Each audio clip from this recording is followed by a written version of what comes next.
No one questions Charlie Chaplin's contributions to movie history, but the entertainer's off-screen reputation was a little more complicated. In total, he was married 4 times and had 10 children, and he has many famous descendants today.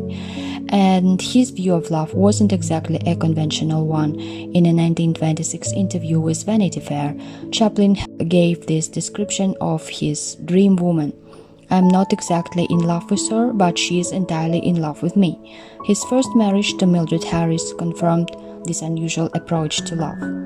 When Mildred and Charlie first met, he was the most famous movie star in the world, and she was an inspiring 16-year-old actress.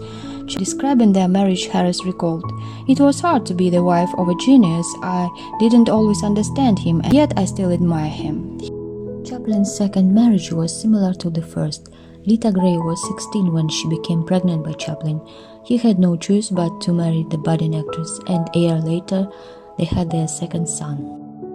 They divorced in 1927, ended with scandalous headlines. The reason? Chaplin's countless affairs. Chaplin's third wife was actress Paulette Goddard. The whole thing started in 1932. Chaplin was back at home after his long tour around the world, which took him 1.5 years to finish. He had no one in Hollywood. His former girlfriend, Georgia Hale, didn't care about him. His children hardly knew him. That was when he met Paulette.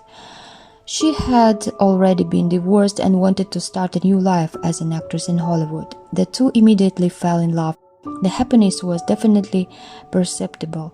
Paulette wasn't a teenager Chaplin was forced to marry. She was his own choice. She loved Chaplin but didn't worship him, and it was a delightful change in his life. In 1938, the relationship became near to an end. It must have had something to do with Paulette's desire to be a Hollywood star of her own and Chaplin's reluctance to accept this. In the beginning, her ambitions were what attracted Paulette to Chaplin, and in the end, that was the reason they departed. Chaplin's womanizing problems came back as soon as Paulette left. He had serious court trials concerning the matter in the middle of the 40s, and the thing that saved his reputation was another love affair with his final wife, Una O'Neill. Who was Una O'Neill, the woman who finally captured Chaplin's heart?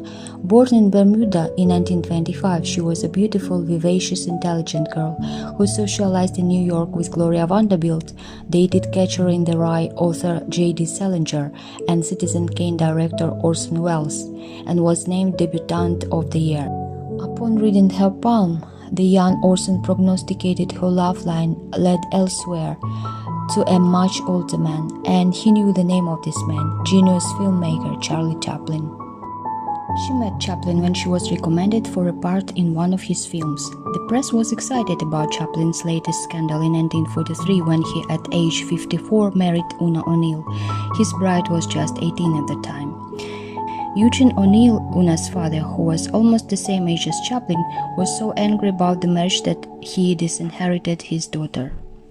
Though naysayers questioned the motives of both parties and predicted a quick demise for the unlikely match, their bond proved to be exceptionally strong, and the marriage would endure for the rest of Chaplin's life.